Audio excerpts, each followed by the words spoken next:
Okay, so after spending like 400 hours in single player, hundreds of hours across each DLC, I probably spent like, between the main game and all the DLCs, I probably spent like 500 hours, seriously.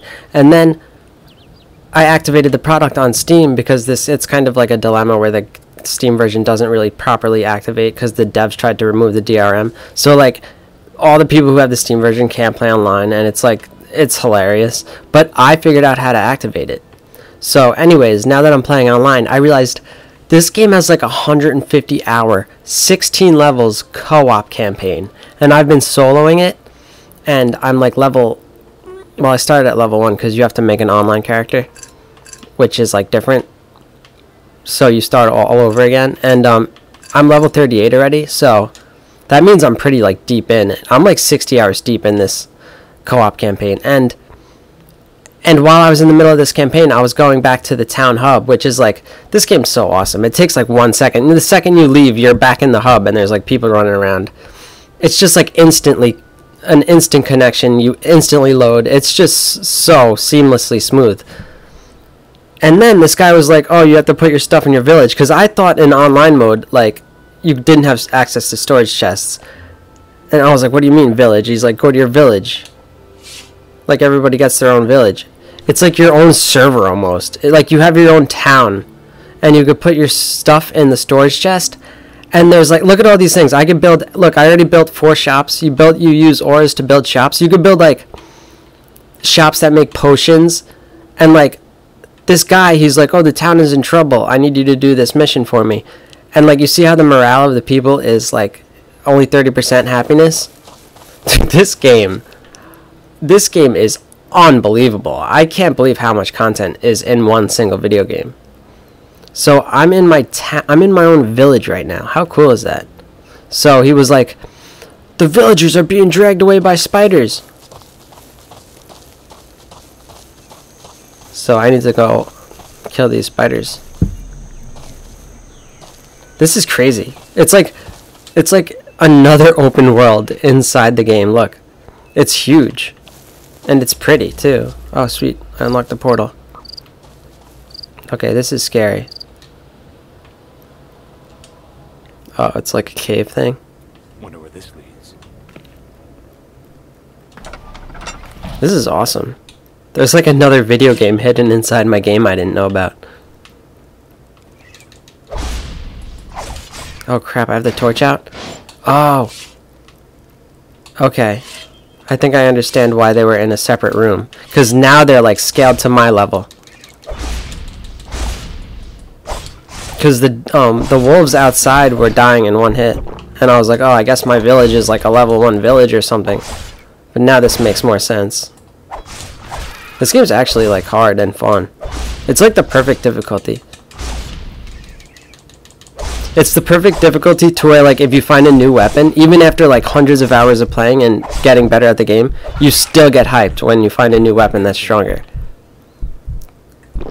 Like, when I was soloing the campaign, the co-op campaign, I was like really firing on all cylinders, activating like all the spells I knew of. I had like 2 summoned stone golems, and I was still dying every once in a while. It was just epic.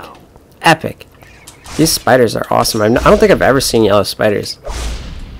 This game has so much diversity in its content. It's like wild. I swear to God, this game... Oh crap, I'm about to die. This game has like 700 weapons. It's not even funny. And they're all different range and different length. There's some like as long as a tree. Like you're holding a little tree in your hand.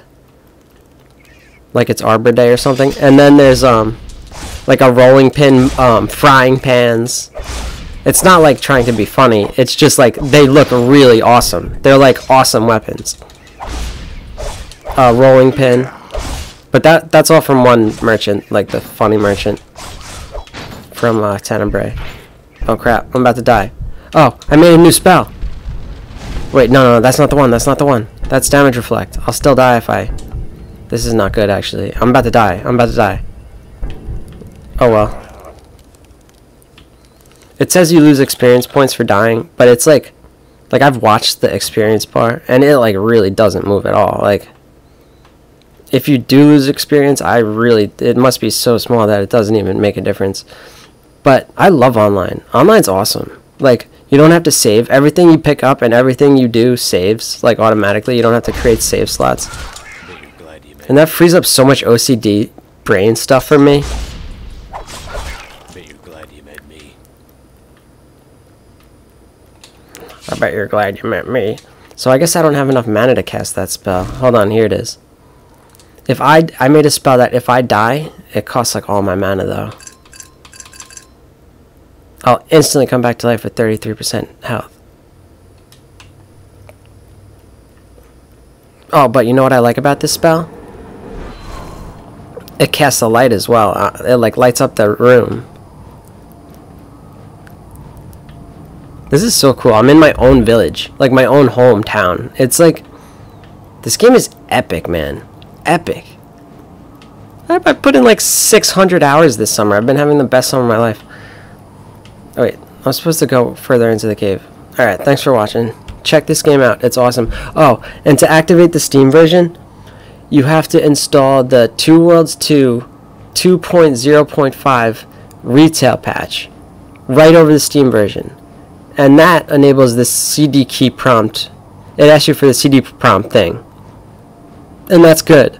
So you type in your CD key, you activate the main game, and then you go back to Steam and you do file integrity check, which restores the game back to the Steam version. And when you go into the Steam version again, it's all activated, because I guess the activation stuff is stored in like registry. So, and then if you have any other DLCs installed, it'll start asking you for the CD keys for all those DLCs. So since if you already did what I just told you to do, then the first CD key it'll prompt you for is Pirates of the Flying Fortress, and it doesn't clarify that. It just says enter CD key, and I was like, well, what is? I was confused at first. So you type in Pirates of the Flying Fortress key, because our main game is already activated at this point, and then after that it'll actually be labeled. It'll say like, please input call Tenebrae key, and then it's pretty self-explanatory from there.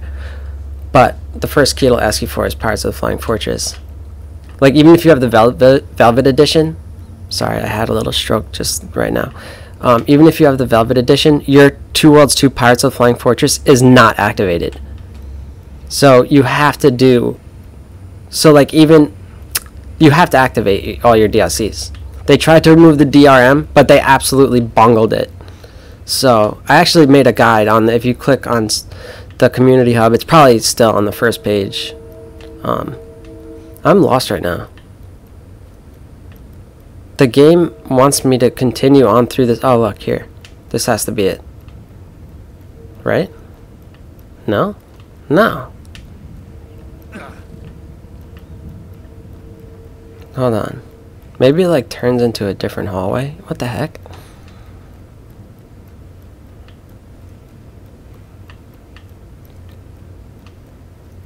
What the heck? It's just... Wait a minute, did I already complete the mission? Oh, I think I did already complete the mission, because it's pointing me to go outside. Oh, wait a minute, can I go down here? Is there like a secret room down here? No. I guess I did beat it. Maybe it's just a little mini cave. But dude, you gotta see how pretty the some of the co-op missions are.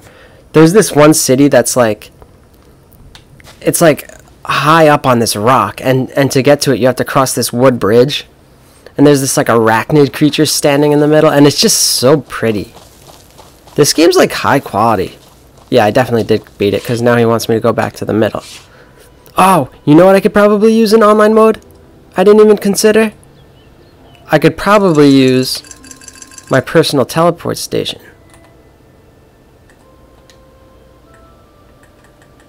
No, you can't use it in here. Oh well.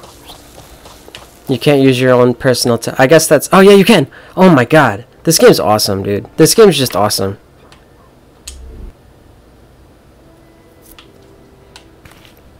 You've returned. Oh look, the morale of the people is back up again. And I earned some money. I think I did. I probably shouldn't have skipped his dialogue. He probably just said thank you anyways. But yeah, how cool is this game? Look at this village. It's my own village, look. And I got my own house.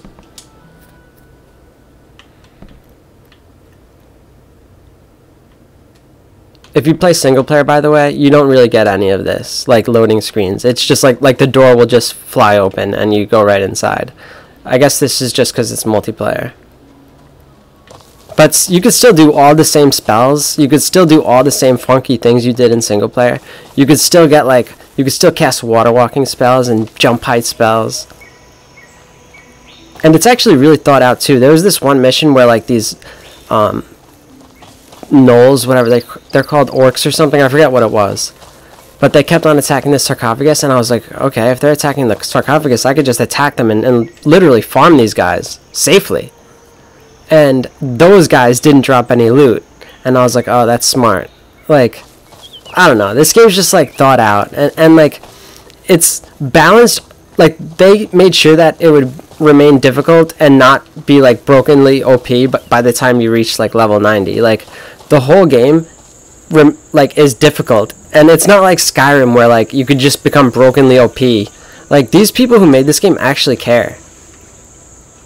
In Skyrim, they just kind of, like, set a few settings of, like, the whole entire game world's difficulty and just, like, kind of hoped it would scale well and never really ever tested it. Oh, look, I found a golem base. I bet my morale will go up if I clear this base out.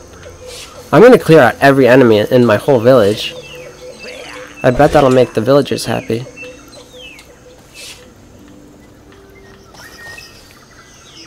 Or maybe not, I don't know. Maybe they're just like, they could just be like decorative.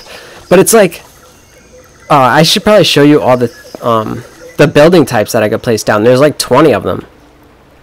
You go to up to all the, like, for a game that was made before all the building hype of, like, all the building games started coming out, like, that's pretty cool. Here's the station.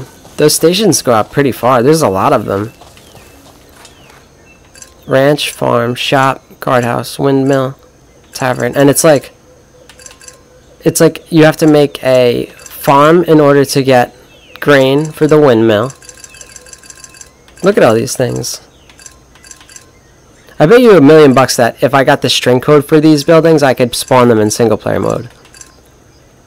Guardhouse, windmill. In fact, let me just take a screenshot of this, because some of the spawn codes are just like very simple and you can kind of guess commands.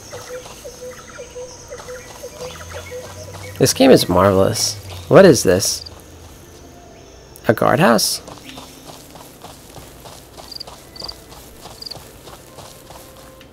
Yeah, this is the guardhouse. I'm going to build a tavern next to improve the morale.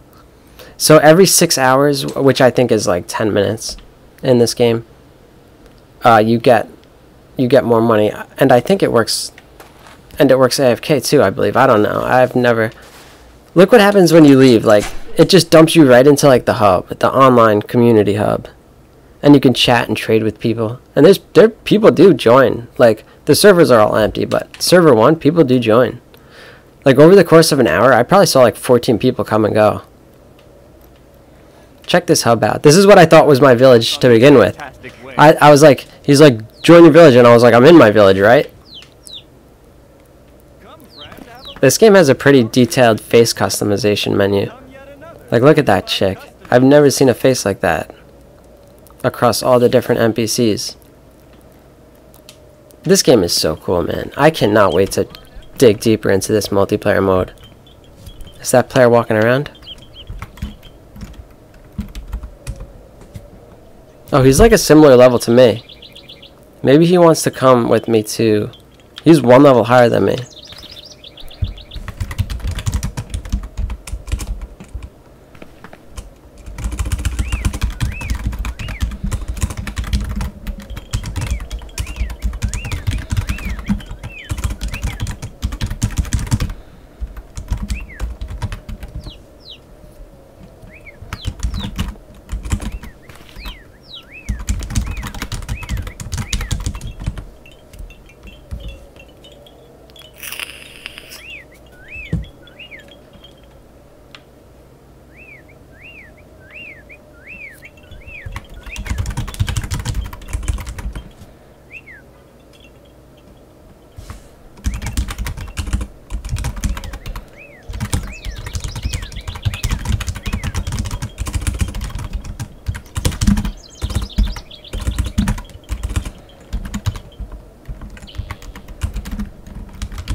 Jesus Christ, my mic is on my keyboard.